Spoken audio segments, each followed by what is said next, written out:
Hello, welcome to the Revellana tutorial. So today we're going to talk about the fact Revellana, of course, it does work on mobile.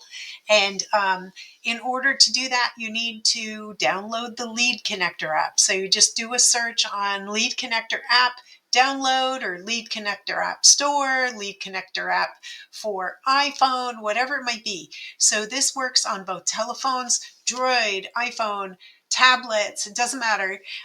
So just do that search, look for them, and when you see an icon that looks like this, you know you're in the right place. That's the LeadConnector.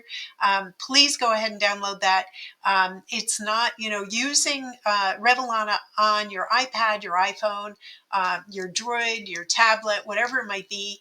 It's not as robust as working in the back end of Revellana and seeing everything here and being able to communicate inside your CRM. It's not as robust, but it certainly is wonderful to have that mobile access. So go ahead and download that.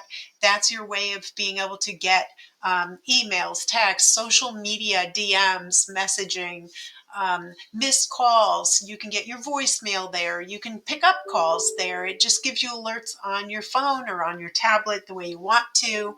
And that way you don't miss a thing. So thanks so much. I'll look forward to seeing you in the next video. Bye. Bye for now.